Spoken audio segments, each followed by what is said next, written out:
رات گزری، صبح ہوئی، 5 قیدی قید خانے سے زنجیریں ڈال کر نکالے گئے۔ ان کی شاید قیمت لگ چکی تھی۔ اس طرح عورتوں کے قید خانے سے بھی 7 عدد عورتوں کو باہر نکالا گیا۔ کسی کو رونے دھونے اور چیخنے چلانے کی اجازت نہ تھی، لیکن اچانک سلمان کو عورتوں والے قید خانے سے کسی کی نسوانی چیخیں بلند ہوتی سنائی دی۔ وہ ٹھٹک گیا۔ قیدیوں کو آنے والوں کے سپرد کرنے کے بعد اس چیخنے چلاتی عورت کو باہر نکالا گیا۔ وہ ہسٹریائی انداز میں چلا رہی تھی اور ہاتھ جوڑ کر سردار سے فریاد کر رہی تھی، کیونکہ اس کے جسم پر ایک تار تک نہ تھا۔ سلمان اپنی جگہ سن ہو کر رہ گیا۔ اور چیخو، اور چلاؤ، شور مچاؤ۔ اسے بالوں سے پکڑ کر دائیں بائیں گھسیٹتا ہوا وہ خونخواری سے بولا، پھر اس کے چہرے پر زور سے تھپڑ جڑ دیا۔ عورت کی حلق سے اذیت ناک چیخ نکل گئی اور وہ ایک دوسرے موٹے بردہ فروش کے ساتھ جا ٹکرائی۔ باقی سب بردہ فروش نیم دائرے کی صورت میں کھڑے شیطانی قہقہے لگا رہے تھے۔ ان کی نظریں عورت کے بدن پر چپکی ہوئی تھیں۔ پھر جو کچھ ہر ایک کی نظروں کے سامنے ہوا وہ ناقابل بیان ہے۔ اس کے بعد عورت کو جانے کی اجازت ملی اور وہ اسی حالت میں دوبارہ قید خانے کی طرف دوڑ گئی۔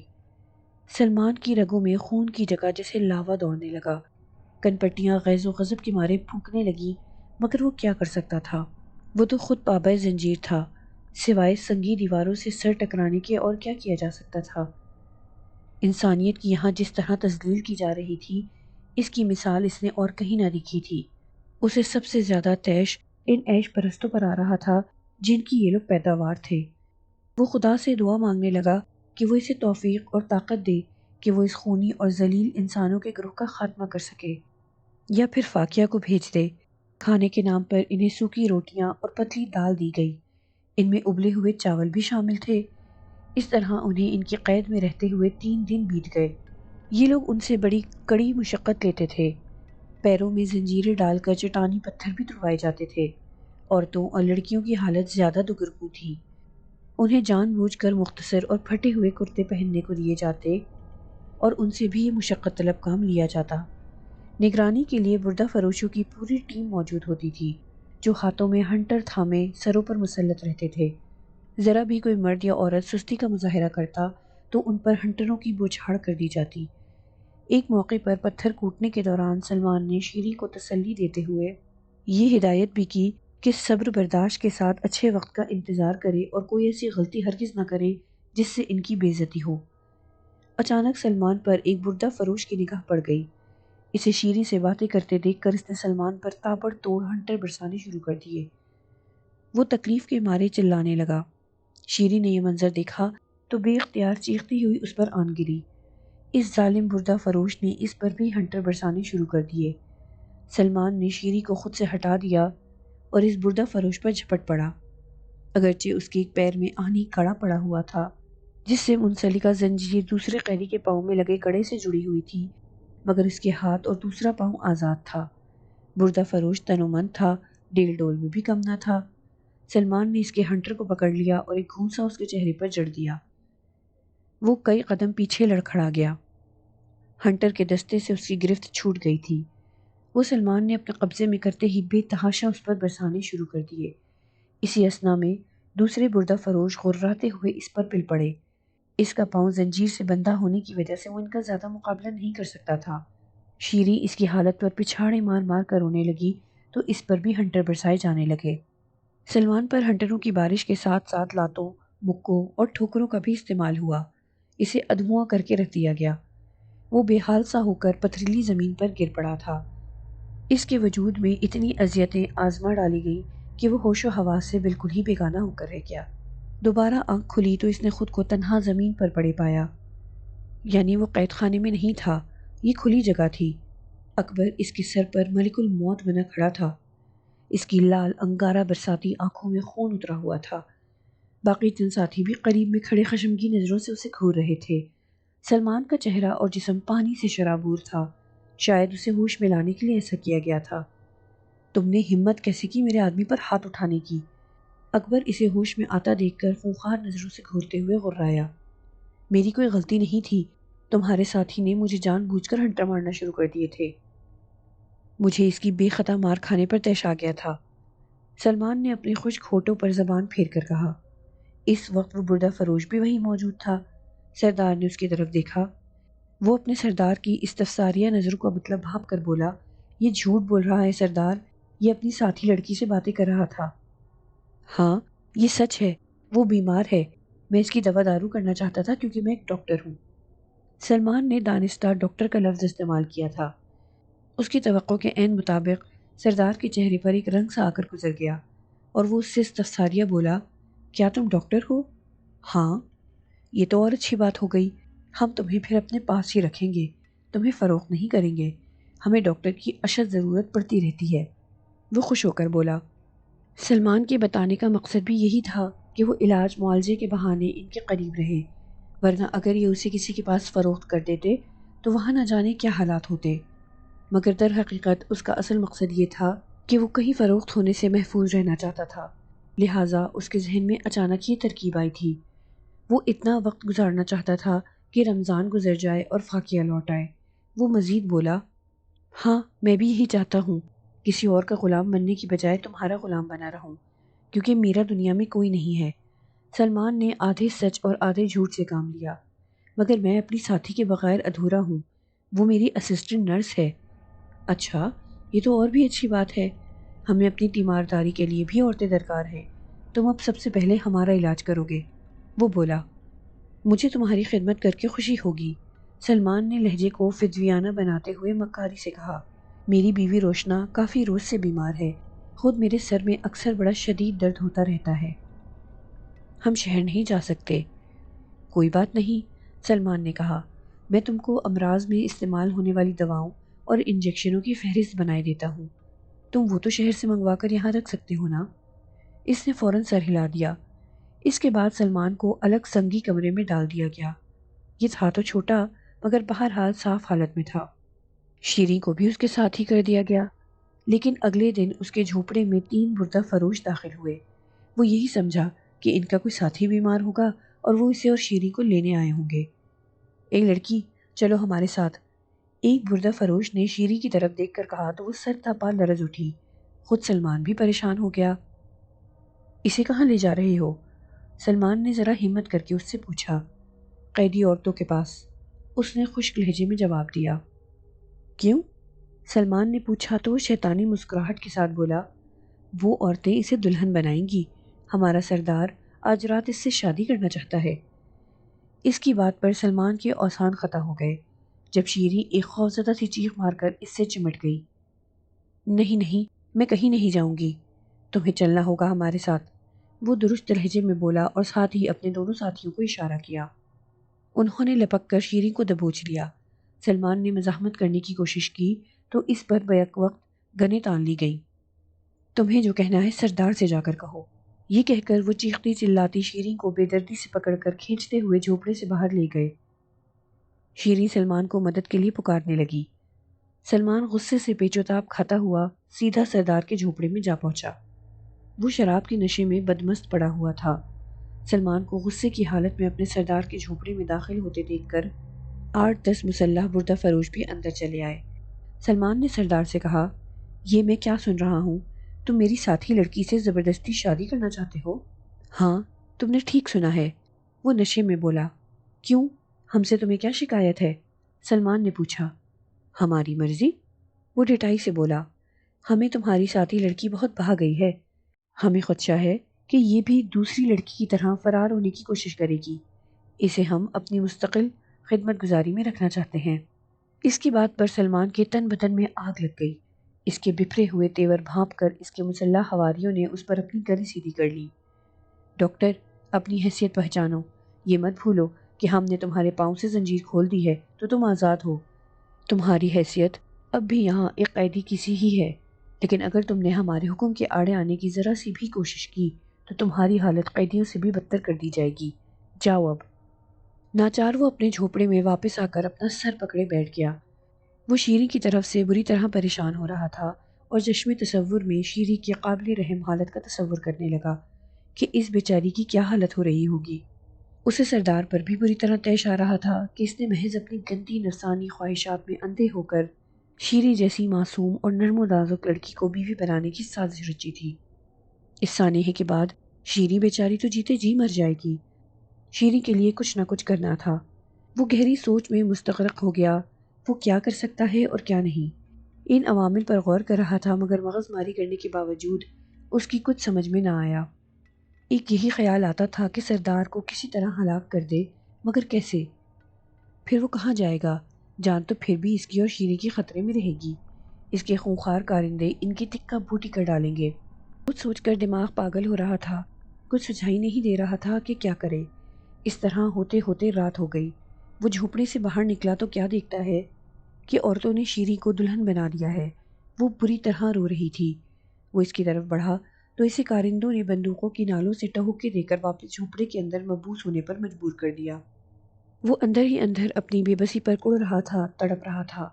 رات سر پر تھی، باہر سردار کی شادی کا جشن منایا جا رہا تھا۔ وہ اندر جھونپڑے کے دروازے کی جھرری سے باہر یہ سب دیکھ رہا تھا اور اندر ہی اندر کڑ رہا تھا۔ اور تب اس نے مارو اور مر جاؤ کے مقولے پر عمل کرنے کا فیصلہ کیا۔ سب سے پہلے اس نے جھونپڑے کے اندر سے باہر کا جائزہ لیا تو اسے صرف 2 کارندے جھونپڑے کے باہر کھڑے دکھائی دیے۔ وہ واپس پلٹا اور زور زور سے چلانے لگا۔ ایک کارندہ اندر داخل ہو گیا۔ سلمان نے اس کی گن جھپٹ کر اس کے سینے پر لات جڑ دی۔ وہ کئی قدم پیچھے لڑکھڑا گیا۔ باہر جشن کا ہلہ گلہ مچا ہوا تھا۔ اس نے بندوق جھپٹتے ہی اس کارندے کی طرف رخ کر کے لبلبی دبا دی۔ بندوق نے کارتوس اگلا اور دوسرے ہی لمحے وہ کارندہ خون میں تڑپنے لگا۔ اسی وقت دوسرا کارندہ اندر داخل ہوا۔ اس نے دوسرا کارتوس اس پر فائر کر دیا۔ کارتوس کے چھروں نے اس کا سر اڑا دیا۔ اس نے آنے واحد میں دونوں خون آلود لاشوں سے کارتوسوں کی بیلٹس نکالی اور اپنے سینے پر باندھ لی۔ پھر 2 کارتوس لوڈ کیے۔ دفتن باہر گولیوں کی بھیانک تڑتڑاہٹ ابھری اور اس کے ساتھ ہی چیخو پکار مچ گئی۔ سلمان پہلے تو یہی سمجھا کہ فائرنگ کی گئی ہے، مگر ایسا نہیں تھا۔ اس نے باہر جھانکا اور دنگ رہ گیا۔ باہر 25-30 گھڑ سوار ہاتھوں پر رائفلیں اٹھائے سردار کے ساتھ برسرے پیکار تھے اور انہیں گولیوں سے بھون رہے تھے۔ وہ جلدی سے باہر نکلا اور ایک چٹانی آڑ لے کر بغور حالات کا جائزہ لینے لگا۔ یہ کوئی دوسرا گروہ لگتا تھا جو ان بردہ فروشوں پر پل پڑا تھا۔ یہ ایک سنہری موقع تھا۔ ان کے رنگ میں بھنگ پڑ چکا تھا۔ قیدیوں کی جیسے مراد بر آئی تھی۔ وہ سب چٹانی دروں کے پیچھے چھپنے کے لیے دوڑے۔ ایسے میں سلمان شیریں کو تلاش کرتا ہوا اس کی طرف لپکا۔ میدان جنگ کا سا سما پیدا ہو چکا تھا۔ شیریں کی تلاش کے دوران اس نے یہ احتیاط بھی رکھی تھی کہ کہیں وہ نوارد حملہ آور گروہ کی گولی کا نشانہ نہ بن جائے، اس لیے وہ کوئی جوابی فائرنگ نہیں کر رہا تھا۔ البتہ اس نے بھی بدلہ لینے کی ٹھانی اور اکبر کے کارندوں کو نشانہ بنانا شروع کر دیا۔ گھڑ سوار حملہ آور اسے ان پر حملہ کرتے دیکھ چکے تھے اور یہ سمجھ گئے تھے کہ وہ بھی کوئی قیدی ہے۔ اس طرح وہ بھی ان کے ساتھ اس جنگ میں شریک ہو گیا اور ساتھ ہی ساتھ شیریں کو بھی تلاش کرتا رہا۔ بالآخر وہ اسے ایک آڑ میں سکڑی سمٹی بیٹھی تھر تھر کانپتی نظر آ گئی۔ اس کے جسم پر ابھی تک دلہنوں والا لباس تھا۔ وہ سلمان کو دیکھ کر جی اٹھی۔ سلمان نے اسے ابھی وہیں دبکے رہنے کی ہدایت کی اور گاہے بگاہے کارتوس فائر کرتا ہوا سردار کے جھونپڑے کے قریب پہنچ گیا۔ مگر جب وہ وہاں پہنچا تو اکبر غائب تھا۔ وہ تیزی سے باہر نکلا۔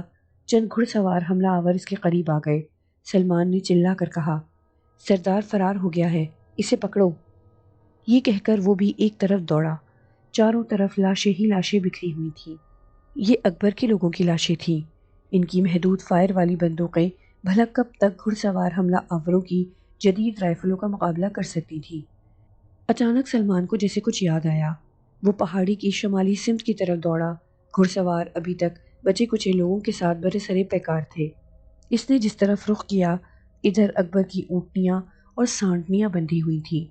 اچانک اس کی نظر ایک اونٹنی پر پڑی۔ تباک چاند کی روشنی میں اسے اکبر صاف نظر آ گیا۔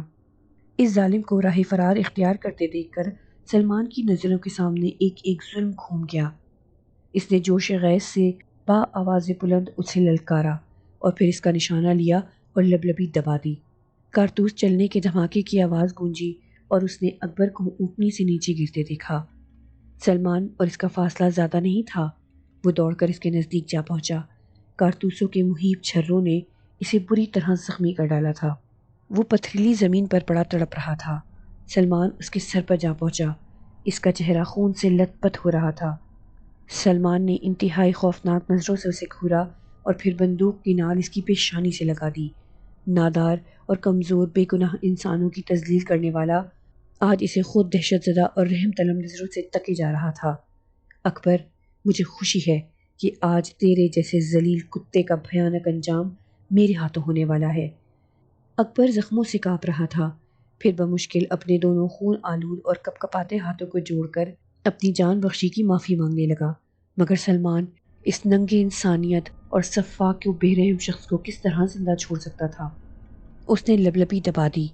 ایک دھماکہ ہوا، اس کا بھیجا تو کیا سر ہی اڑ کر بکھر گیا تھا۔ یہ تم نے کیا کر دیا؟ اچانک ایک بھاری اور گونجدار آواز سلمان کے عقب میں ابھری۔ وہ چونک کر پلٹا تو سامنے ایک لمبا تڑنگا مگر چھریرے جسم والا شخص کھڑا تھا۔ وہ اس کا ہم عمر تھا، نوجوان سا۔ اس نے گھیردار مخصوص مقامی طرز کا لباس پہن رکھا تھا اور اس کے ہاتھ میں گن تھی۔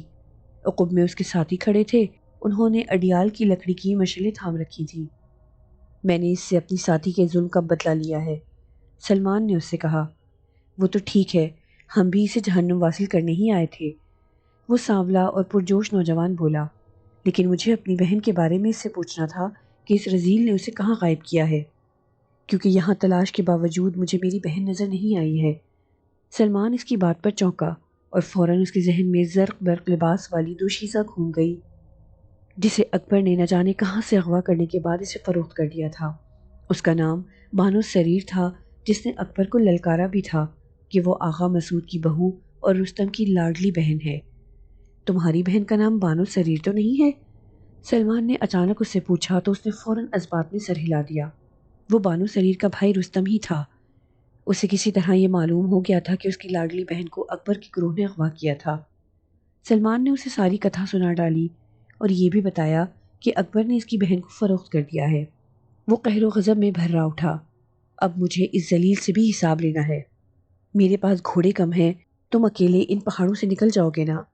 اس نے پوچھا تو سلمان نے اسبات میں سر ہلا دیا۔ رستم غصے میں پھونکتا ہوا لوٹ گیا۔ سارے قیدی رہا کر دیے گئے۔ سلمان نے شیریں کو ساتھ لیا اور اس منحوس جگہ سے دور ہوتا چلا گیا۔ وہ ساری رات انہوں نے ایک تنگ و تاریک پہاڑی غار میں گزاری اور پھر صبح ہوتے ہی ان دونوں نے آبادی کا رخ کیا۔ آبادی چند میل کی مسافت پر تھی۔ زندگی ہر ایک کو پیاری ہوتی ہے۔ جب وہ خطرے میں گھر جائے تو انسان بچنے کے لیے ہر ممکن کوشش کرتا ہے۔ قسمت کی دیوی مہربان ہو تو کوشش کامیاب ٹھہرتی ہے۔ سلمان کی کوشش بھی کامیاب ٹھہری تھی۔ وہ دونوں بھی اس مصیبت سے نکل آئے تھے۔ زندگی بچ گئی تھی۔ وہ بکنے سے بچ گئے تھے۔ اتنے بڑے بردہ فروشوں کے چنگل سے نکل آئے تھے، یہ مقام شکر تھا۔ وہ دونوں خدا کا شکر ادا کرتے ہوئے سیدھے سیدھے آگے بڑھتے چلے جا رہے تھے۔ انہیں بام سے نکلے ہوئے 4 روز ہو چکے تھے اور اب تک تہران پہنچ نہیں پائے تھے۔ تہران بڑا شہر تھا۔ بڑے شہر کی گود وسیع ہوتی ہے، وہ سب کو اپنی آغوش میں چھپا لیتی ہے۔ انہیں بھی یہی امید تھی کہ وہ وہاں کی بھیڑ بھاڑ میں گم ہو جائیں گے، کیونکہ فاقیہ نے 1 ماہ کا وقفہ مانگا تھا اور 1 ہفتہ گزر چکا تھا۔ بس کچھ ہی دنوں کی تو بات تھی، پھر وہ ہوتے اور فاقیہ ہوتی۔ گویا ان کی پشت اتنی مضبوط ہو جاتی کہ شہنشاہ ایران رضا شاہ پہلوی بھی ان کا کچھ نہ بگاڑ سکتا۔ مگر یہ وقفہ، فاقیہ کی غیر حاضری کا وقفہ، بہت دشوار تھا۔ اگر وہ موجود رہتی تو کیا وہ بردہ فروشوں کے چنگل میں پھنس سکتے تھے؟ اس لیے جلد از جلد وہ محفوظ ٹھکانے کی تلاش میں بھاگتے جا رہے تھے۔ شیریں کی حالت دگرگوں تھی۔ اس بیچاری سے قدم بھی اٹھائے نہیں جا رہے تھے، مگر وہ ساتھ دینے کی پوری کوشش کر رہی تھی۔ وہ بستی جو انہیں دور سے بہت قریب نظر آتی تھی، ابھی بھی اتنے ہی فاصلے پر نظر آ رہی تھی۔ وہ اسی طرف بڑھتے چلے جا رہے تھے۔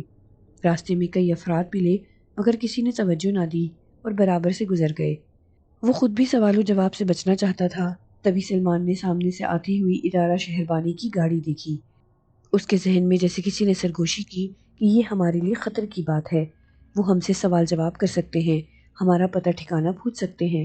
میں نہ اپنے گھر کا پتہ بتا سکتا ہوں اور نہ شیریں کے، دونوں جگہ کا میں مجرم ہوں۔ اسی لیے گاڑی کی طرف سے لا تعلق بنا وہ آگے بڑھتا رہا۔ اس کا خیال تھا کہ فائرنگ کی آواز پر بستی والوں نے ادارہ شہربانی کو خبر کر دی ہوگی، یا پھر بستی میں ہی پولیس اسٹیشن ہوگا اور وہ فائرنگ کی وجہ جاننے آ رہے ہوں گے۔ پولیس کی نظروں سے بچ کر کوئی کام ہو ہی نہیں سکتا تھا۔ یقیناً یہ لوگ بھی بردہ فروشوں سے ملے ہوئے ہوں گے، کہیں ایسا نہ ہو کہ یہ مجھے بھی پھانس لے۔ اس خیال کے آتے ہی اس کی دل کی دھڑکن بڑھ گئی۔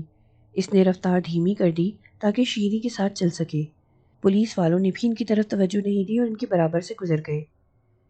گاڑی کے گزرتے ہی اس نے اطمینان کی سانس لی۔ اس کے پاس جو رقم تھی وہ بردہ فروشوں نے چھین لی تھی۔ انگلی میں فاقیہ کی دی ہوئی انگوٹھی تھی۔ اسے بھی اتارنے کی کوشش ہوئی تھی مگر وہ انگوٹھی اتر کر نہ دی تھی۔ اب یہی انگوٹھی کام آ سکتی تھی۔ فاقیہ نے بتایا تھا کہ تمہیں جب بھی رقم کی ضرورت پڑے یہ انگوٹھی دے دے گی۔ ابھی تک اس انگوٹھی کو اس نے آزمایا نہیں تھا کیونکہ راہ چلتے ہوئے آزمایا نہیں جا سکتا تھا۔ پھر اس انگوٹھی کی خاصیت کا پتہ شیریں کو چل جاتا تو یہ انگوٹھی اس کے دل میں خوف کا سبب بن جاتی ہے، اس لیے وہ کسی اچھے موقع کی تلاش میں تھا۔ یہ راستہ تو شیطان کی آنت ہے، ختم ہو کر ہی نہیں دیتا۔ بالآخر شیریں نے خاموشی کو توڑا۔ بس اب کچھ ہی دیر کی بات ہے، ہم پہنچنے ہی والے ہیں، سلمان نے اسے حوصلہ دیا۔ وہ باتیں کرتے ہوئے آگے بڑھتے چلے جا رہی تھی کہ پیچھے سے آنے والے ایک تانگا ان کے قریب سے گزرا۔ تانگے کی رفتار اتنی تیز تھی کہ سلمان گرتے گرتے بچا، مگر شیریں خود کو سنبھال نہ سکی۔ وہ اوندھے منہ گری تھی۔ اسے گرتے ہوئے تانگے والے نے دیکھ لیا تھا۔ اس میں شرافت کا مادہ باقی تھا۔ کچھ دور جانے کے بعد اس نے تانگا روک لیا اور پھر اچھل کر وہ نیچے اترا۔ وہ ایک پختہ عمر کا آدمی تھا، چہرے پر ہلکی سی خشخشی داڑھی تھی۔ قریب آ کر بولا، میں معذرت خواہ ہوں کہ تمہیں تکلیف پہنچی، کہاں جانا ہے؟ اگر کہو تو پہنچا دوں۔ اس بستی تک، سلمان نے جلدی سے کہا۔ تو آؤ، میں بھی وہیں جا رہا ہوں۔ سلمان نے شیریں کو سہارا دے کر پیچھے کی طرف چڑھایا اور خود کوچوان کے برابر میں آ کر بیٹھ گیا۔ کچھ آگے جانے کے بعد کوچوان نے پوچھا، کس کے گھر جانا ہے؟ دراصل ہم راستہ بھٹک کر ادھر آ گئے ہیں، سلمان نے جلدی سے کہا۔ اچھا، تو جانا کہاں ہے؟ اس بار اس نے ایک ایسا سوال کر دیا جس سے سلمان کو دہلا دیا تھا۔ یہ ایک ایسا سوال تھا جس کا جواب خود اس کو بھی معلوم نہ تھا، کیونکہ اس علاقے کے بارے میں اسے علم نہ تھا کہ یہ کون سا علاقہ ہے، کیونکہ انہیں تو بردہ فروش لے کر آئے تھے۔ سلمان کو خاموش دیکھ کر وہ شخص بولا، مہمان خدا کی رحمت ہوتا ہے، آج تم لوگ میرے مہمان رہو گے، پھر کل صبح جہاں جانا چاہو چلے جاؤ، میں پہنچا دوں گا۔ یہ پیشکش سلمان کو اپنے حق میں لگی۔ اس نے فوراً شکریہ ادا کیا اور خاموش ہو گیا۔ اس شخص کو شاید زیادہ بولنے کی عادت تھی، وہ خود ہی بولتا چلا گیا۔ آج کل حالات بڑے خراب ہیں، جہاں دیکھو شاہ کے مخالف سر اٹھا رہے ہیں، کہیں تمہارے پیچھے بھی پولیس تو نہیں لگی ہوئی؟ پھر وہ خود ہی ہنستے ہوئے بولا، نہیں، تم تو مولوی نہیں ہو جو پولیس تمہارے پیچھے لگے گی۔ سلمان نے اطمینان کی سانس لی کہ چلو اس نے خود ہی اپنے خیال کو رد کر دیا۔ باتوں کے درمیان راستہ طے ہوتا گیا اور وہ بالآخر بستی تک پہنچ ہی گئے۔ اب تک یہی ہوتا آیا تھا کہ سلمان ایک پھندے سے نکلتا تھا اور دوسرے پھندے میں پھنس جاتا تھا۔ اب اس کی دعا یہی تھی کہ نیا کوئی پھڈا کھڑا نہ ہو۔ تانگا جا کر ایک بنگلے کے سامنے رکا۔ بنگلے کی حالت خستہ تھی مگر کھنڈر بتا رہا تھا کہ عمارت بلند تھی۔ یہ بنگلہ اچھے وقتوں کی یادگار تھا۔ اس کے مکین عزت والے ہوں گے، اپنے دور میں اونچا مقام رکھتے ہوں گے، مگر ابھی اس کی حالت عبرت بھری تھی۔ جگہ جگہ سے پلستر اکھڑا ہوا تھا۔ 10-12 سال یا اس سے بھی زائد عرصہ گزر گیا ہوگا جب اس پر روغن کیا گیا ہوگا۔ ایک طرف وسیع مویشی خانہ بھی نظر آیا مگر مویشی ایک بھی نظر نہ آیا۔ اس کا حلیہ بتا رہا تھا کہ وہ بھی ویران ہے۔ ایک جانب کھڑے ادھر ادھر دیکھ رہے تھے کہ اس شخص نے کہا، آؤ اندر چلتے ہیں۔ وہ شیریں کے ساتھ اس شخص کے پیچھے پیچھے اندر داخل ہوا۔ پہلا کمرہ ڈرائنگ روم تھا۔ اس کمرے میں پرانی طرز کے فرنیچر تھے۔ اس کمرے کو پار کر کے وہ ایک دوسرے کمرے میں داخل ہوئے۔ اس کمرے میں 2 سریر یعنی پلنگ بچھے تھے۔ اس نے کہا، بستر پر آرام کرو۔ اس کے جاتے ہی شیریں نے کہا، مجھے یہ شخص کچھ عجیب سا لگ رہا ہے، زبردستی اپنے گھر مہمان ٹھہرانا کچھ عجیب نہیں لگ رہا؟ فی الحال ہمیں سر چھپانے کے لیے ٹھکانہ چاہیے تھا جو ہمیں مل گیا۔ جس عذاب سے ہم بچ کر آئے ہیں اس سے بڑا عذاب اور کیا ہوگا؟ جب وہاں سے ہمیں آزادی مل گئی تو یہ صاحب کس شاخ کے الو ہیں؟ جو ہوگا دیکھا جائے گا۔ یہ کہہ کر سلمان لیٹ گیا۔ میں اکیلے تمہارے ساتھ اس کمرے میں کیسے رہوں گی؟ شیریں نے سر جھکا کر کہا، کیوں، میں کھا جاؤں گا کیا؟ ابھی ہماری شادی نہیں ہوئی ہے نا، نکاح بھی تو ضروری ہے۔ تو نکاح نہ ہونے کا اعلان طبل بجا کر کرو تاکہ لوگ ہمیں سنسار کرنے پتھر لے آئیں۔ بے وقوف لڑکی، ہر ایک سے یہی کہنا ہے کہ تم میری منکوحہ ہو، سمجھی؟ تم بھی وعدہ کرو کہ تم حد سے تجاوز نہیں کرو گے۔ وہ روحان سی ہو رہی تھی۔ سلمان کو اس پر رحم آ گیا۔ اس نے کہا، بے فکر رہو، میں ایک شریف لڑکا ہوں۔ وہ ابن آدم تھا، شاگرد ابلیس نہیں، اس لیے بھی بند کو ٹوٹنے نہیں دے رہا تھا۔ ابھی وہ اور کچھ کہتی کہ وہی شخص اندر داخل ہوا۔ اس کے پیچھے ایک 12-13 سال کا بچہ تھا۔ بچے کے سر پر خوان تھا جسے اس نے اندر لا کر سلمان کے سامنے رکھ دیا۔ سینی پر سے خوان پوش ہٹا تو بھوک نے اچھل کر اپنی یاد دلا دی۔ اشتہا انگیز کھانے کی خوشبو ہی بھوک کو تیز کر دیتی ہے۔ اس نے شیری سے کہا، بھئی ایسے کھانے دیکھ کر ضبط نہیں ہوتا، بھوک بےتاب کر دیتی ہے، جلدی آؤ۔ سلمان کے انداز پر اس شخص کے ہونٹوں پر مسکراہٹ پھیل گئی۔ اس نے شیری سے کہا، بیٹی اس کی شکل بتا رہی ہے کہ واقعی اسے بھوک بہت زوروں کی لگی ہے، اب دیر نہ کرو۔ شیری آ کر اس کے سامنے بیٹھ گئی۔ سلمان نے کھانا شروع کیا ہی تھا کہ وہ شخص بولا، تم نے اب تک اپنا تعارف کرایا ہی نہیں۔ مجھے نوروز جدانی وہبانی کہتے ہیں۔ میرے اجداد ہبان سے ہجرت کر کے یہاں آئے تھے۔ اجداد کا پیشہ تجارت تھا، انہوں نے خوب دولت کمائی، مگر میں ٹھہرا احمق ترین۔ کچھ میرے والد نے اور باقی میں نے دونوں ہاتھوں سے دولت اڑا دی، اب تو صرف یادیں باقی ہیں۔ نوروز وجدانی کا انداز گفتگو دلچسپ تھا، اس لیے کھانے کے ساتھ ساتھ سلمان گفتگو کا لطف بھی لیتا رہا۔ آخری جملہ جب اس نے ادا کیا، کبھی ہمارے ہاں کا رواج تھا کہ دسترخوان بچھا کر غلاموں کو بھیج دیا جاتا تھا کہ مسافروں کو ڈھونڈ کر لاؤ تاکہ ہم کچھ کھا سکیں۔ اگر مسافر نہیں ملتے تو راہ میں جو بھی ملتا، خواہ اسی علاقے کا کیوں نہ ہو، اسے غلام بلا لاتے۔ تب ہمارے بزرگ کھانا کھاتے تھے۔ کبھی کبھی میرے اندر بھی وہ جوش اٹھتا ہے اور میں کسی نہ کسی کو بلا لاتا ہوں۔ اس کی باتوں سے سلمان کو کچھ راحت ملی، اطمینان ہوا کہ یہ اپنی مہمان نوازی کی وجہ سے ہمیں لے آیا ہے، دل میں کوئی کھوٹ نہیں ہے۔ کھانا کھا کر سلمان قیلولہ کرنے کے لیے لیٹ گیا۔ نوروز وجدانی اندر چلا گیا، جاتے وقت کہہ گیا کہ اگر کسی چیز کی ضرورت پڑے تو اس دستے سے اس گھنٹے پر چوٹ مارنا، فوراً کوئی نہ کوئی آ جائے گا۔ اب تم لوگ آرام کرو، شام میں پھر باتیں ہوں گی۔ نوروز وجدانی کے جاتے ہی شیریں بولی، آدمی دلچسپ ہے، مگر کیا کروں، میں نے زندگی کو اتنے قریب سے دیکھا ہے کہ کسی پر بھروسہ کرنے کو دل ہی نہیں کرتا۔ تمہارا دل اندھے کی لاٹھی ہے، ہر ایک پر برسنے کو بےتاب رہنے والی لاٹھی۔ یہ کہہ کر سلمان نے قہقہہ لگایا۔ اب کیا کرنا ہے یہ سوچو، شیری نے کہا۔ سوچنے کے لیے وقت پڑا ہے، اس اذیت خانے میں آرام کہاں تھا، اب موقع ہے تو کچھ دیر سو لوں۔ یہ کہہ کر سلمان نے کروٹ بدل لی۔ بات غلط نہیں تھی، اس کے جسم کا جوڑ جوڑ نوحہ کنا تھا۔ وہ آرام کی طلب شدت سے محسوس کر رہا تھا۔ اس نے جسم کو ڈھیلا چھوڑ دیا۔ شاید یہ تھکن کا ہی اثر تھا، وہ کچھ ہی دیر میں دنیا و مافیہ سے بے خبر ہو گیا۔ پتہ نہیں وہ کتنی دیر سویا تھا کہ خود ہی آنکھ کھل گئی۔ شیری کے بستر پر نظر ڈالی تو وہ اب تک سو رہی تھی۔ سلمان نے کھڑکی سے باہر نظر ڈالی، دھوپ رخت سفر باندھ رہی تھی۔ اس نے اپنے داہنے ہاتھ کی اس انگلی پر نظر ڈالی جس میں انگشتری تھی۔ اس کے دل نے صدا دی، یہ موقع مناسب ہے، فاقیہ کے اس تحفے کو آزماؤ۔ اور اس نے اس انگوٹھی کو فاقیہ کی ہدایت کے مطابق بائیں ہتھیلی پر رگڑا، ساتھ ہی ساتھ کہا، 2000 تومان۔ اتنا کہنا ہی کافی ہوا۔ اس کے سامنے کرارے کرارے 2000 تومان کے نوٹ رکھے نظر آئے۔ اس نے جلدی سے اس پر تکیہ رکھ دیا۔ اس وقت اس کی خوشی دیدنی تھی۔ فاقیہ نے اپنی کمی پوری کر دی تھی، اب اسے زیادہ پریشانی کا سامنا نہیں کرنا پڑے گا۔ وہ یہ سوچتے ہوئے دوبارہ لیٹ گیا، مگر اب اس کی آنکھوں میں نیند نہ تھی۔ تبھی اندر والے دروازے پر دستک ہوئی۔ غیر ارادی طور پر سلمان کی نگاہ شیری کے بستر پر گئی۔ وہ سوئی ہوئی ضرور تھی، مگر اس کے کپڑے بے ترتیب نہیں تھے اور اس نے شال کو جسم پر ڈھک رکھا تھا۔ سلمان نے اندر والے دروازے کی طرف دیکھ کر کہا، آ جائیں۔ سلمان کا اندازہ صحیح تھا۔ نوروز وجدانی قہوہ کا سامان اٹھائے اندر آ گیا۔ اس نے سینی کو بستر پر رکھا اور فنجان کو قہوے سے لبریز کر کے سلمان کی طرف بڑھاتے ہوئے بولے، لو، چستی پھرتی کے لیے یہ ضروری ہے۔ نوروز وجدانی کی آواز پر شیری اٹھ گئی۔ اٹھ کر بیٹھتے ہی اس نے جلدی جلدی جسم پر شال درست کی اور سلام کے الفاظ ادا کیے، پھر بستر سے اتر کر آگے چائےدانی کو پکڑ لیا اور بولی، یہ کام میرا ہے، میں فنجان پیش کروں گی۔ پھر اس نے نوروز وجدانی کو قہوہ دیا۔ ابھی سلمان باتیں کر ہی رہا تھا کہ دروازے پر زوردار دستک ہوئی۔ میں دیکھتا ہوں، نوروز وجدانی نے اٹھتے ہوئے کہا، شاید پڑوس سے کوئی آیا ہے۔ وہ اٹھ کر دروازے کے پاس چلا گیا۔ جس جگہ شیریں اور سلمان بیٹھے ہوئے تھے وہاں سے زیادہ دور دروازہ نہیں تھا اور وہ دروازے پر ہونے والی گفتگو کو سن سکتے تھے۔ آغائی نوروز وجدانی گھر پر ہیں؟ جی ہاں، فرمائیے کیا کام ہے؟ نوروز وجدانی کی آواز میں گھبراہٹ اور پریشانی کا عنصر تھا۔ کوتوال نے آپ کو بلایا ہے۔ اچھا، نوروز وجدانی نے بہت آہستہ سے کہا، جیسے وہ اپنے آپ سے باتیں کر رہا ہو۔ کوتوال نے بلایا ہے، مگر کیوں؟ آغائی ٹھہرے، میں ابھی آ رہا ہوں۔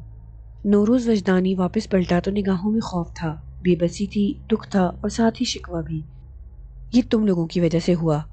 سلمان کو لگا جیسے وہ نگاہیں اس سے کہہ رہی تھیں، میں نے تو سمجھا تھا کہ تم مہمان ہو، مہمان رزق لاتے ہیں، تم بھی میرے لیے خوشی کا پیام لائے ہوگے، تم آ گئے ہو تو میرا دکھ بٹاؤ گے، میری ہمت بڑھاؤ گے اور میں زیادہ حوصلے کے ساتھ دنیا کا مقابلہ کر سکوں گا۔ لیکن تم نے تو بس تباہ کر دیا ہے۔ ہم تو پہلے ہی تباہ تھے اور تم نے یہاں آ کر بچی کچی کسر بھی پوری کر دی اور ہم بالکل ہی تباہ ہو گئے۔ سلمان کا سارا جسم پسینے میں بھیگ رہا تھا اور وہ اس وقت اپنے آپ کو دنیا کا سب سے بڑا مجرم سمجھ رہا تھا۔ اس نے واقعی اس کی زندگی میں جو پہلے ہی دکھوں کا شکار تھی اب اور زیادہ زہر گھول دیا تھا۔ اس کے دماغ میں آندیاں سی چل رہی تھیں اور وہ اس سارے معاملے میں پہلی بار اپنے آپ کو خوف اور دہشت کا شکار محسوس کر رہا تھا۔ وہ سوچ رہا تھا کہ اگر نوروز وجدانی نے کچھ کہہ دیا تو میں تو یہ بھی نہیں جانتا کہ وہ کتنا حوصلہ مند آدمی ہے اور کس حد تک دباؤ برداشت کرنے کی صلاحیت رکھتا ہے۔ گھر سے نکلنے سے پہلے ضروری تھا کہ وہ نوروز وجدانی کو کچھ ضروری باتیں بتا دے۔ آغائے رضا، اس نے آہستہ سے ان کے کان میں کہا، آپ کچھ نہیں جانتے، میرے بارے میں کچھ نہیں جانتے، کچھ نہیں معلوم، کچھ بھی نہیں معلوم، بس شروع سے لے کر آخر تک آپ کا موقف یہی ہوگا۔ میں کچھ نہیں جانتا۔ نوروز وجدانی نے آہستہ سے اس طرح کہا گویا وہ خواب میں بول رہا ہو۔ ہاں، میں تو واقعی کچھ نہیں جانتا، بے فکر رہیں۔ سلمان نے دلاسا دینے کی کوشش کی، کچھ نہیں ہوگا اور میں خود ساتھ چل رہا ہوں، پریشان مت ہوں۔ سلمان نے جلدی سے جوتے پہنے، کپڑے تو ٹھیک ٹھاک ہی تھے اور ان میں کسی تبدیلی کی ضرورت نہیں تھی۔ وہ دونوں کمرے سے باہر نکلنے لگے تو شیری نے اچانک آ کر اس کا ہاتھ تھام لیا۔ اس نے زبان سے کچھ نہ کہا، صرف سلمان کی طرف خاموشی سے دیکھا۔ اف، کس قدر درد تھا ان آنکھوں میں، لگتا تھا کہ ساری دنیا کا کرب اس کی ان دو آنکھوں میں سمٹ آیا ہے۔ اس کے ہونٹ آہستہ آہستہ کانپ رہے تھے اور وہ آنکھوں میں آ جانے والے آنسوؤں کو روکنے کی کوشش کر رہی تھی۔ سلمان نے بھی کچھ نہ کہا، اس نے بوجھل نظروں سے شیری کی طرف دیکھا اور آگے بڑھ گیا۔ وہ نوروز وجدانی کے ساتھ ساتھ تھا اور شیری ان دونوں کے پیچھے تھی۔ دروازے پر پہنچنے کے بعد اس نے ایک بار پلٹ کر شیری کی طرف دیکھا اور پھر بغیر کچھ کہے سنے باہر نکل گیا۔ نوروز وجدانی بھی ساتھ تھا۔ شیری دروازے پر ہی رک گئی۔ باہر ایک ہیڈ کانسٹیبل کھڑا ہوا تھا۔ اس نے ان دونوں کو دیکھ کر متوازن لہجے میں کہا، آپ کو تھانے چلنا ہے۔ ہیڈ کانسٹیبل نے کہا، خیریت تو ہے بھائی؟ نوروز وجدانی نے کمزور لہجے میں کہا، ایسی کیا بات ہو گئی جو کوتوال نے مجھے فوراً بلایا ہے؟ مجھ کو نہیں معلوم، ہیڈ کانسٹیبل نے جواب دیا۔ میں تو باہر گیا ہوا تھا، جیسے ہی کلانتری یعنی تھانے پہنچا شہنا نے آپ کی طلبی کا حکم دیا۔ شاید کسی تفتیش کے سلسلے میں بلایا ہوگا۔ چلیے، نوروز وجدانی نے تھکے ہوئے لہجے میں کہا، میں چل رہا ہوں۔ وہ تینوں برآمدے کی سیڑھیاں اتر کر نیچے آ گئے جہاں عمارت کے احاطے میں پولیس کی گاڑی کھڑی ہوئی تھی۔ جب نوروز وجدانی کے ساتھ سلمان بھی گاڑی کی طرف بڑھا تو ہیڈ کانسٹیبل نے تعجب سے اس کی طرف دیکھا۔ آپ کون ہیں؟ کیا آپ بھی ساتھ چل رہے ہیں؟ میں بھی ان کے ساتھ چل رہا ہوں، اگر آپ اجازت دیں تو۔ لو جی، مجھے کیا اجازت دینی ہے؟ ہیڈ کانسٹیبل نے ہنستے ہوئے کہا، چلو ضرور جی، بیٹھ جاؤ گاڑی میں۔ وہ تینوں پولیس کی گاڑی میں بیٹھ گئے۔ ہیڈ کانسٹیبل کے علاوہ ایک اور باوردی سپاہی بھی وین میں موجود تھا اور وہی گاڑی چلا رہا تھا۔ سلمان کا دماغ اس صورتحال کے بارے میں بڑی تیزی سے سوچ رہا تھا اور اس کا کوئی حل نکالنے کی جد و جہد میں مصروف تھا۔ وہ سوچ رہا تھا کہ یہ تو صاف ظاہر ہے کہ نوروز وجدانی کی تھانے میں طلبی خالی از علت نہیں ہے، کوئی نہ کوئی بات ایسی ضرور ہوئی ہے جس کے باعث پولیس کو نوروز وجدانی پر شک ہو گیا ہے کہ اس نے ہمیں پناہ دی ہے اور ہم جرم کر کے بھاگے ہیں۔ کہیں کوئی خامی ضرور رہ گئی ہے، مگر کہاں؟ آخر مجھ سے کیا چوک ہو گئی جو میں پہچان لیا گیا؟ سلمان غور کر رہا تھا، لیکن فی الحال اس بات میں سر کھپانے سے کوئی فائدہ نہ تھا۔ سوچنے کی بات تو یہ تھی کہ نوروز وجدانی کو کس طرح اس تازہ مصیبت سے چھڑایا جائے۔ وہ دل ہی دل میں سوچنے لگا۔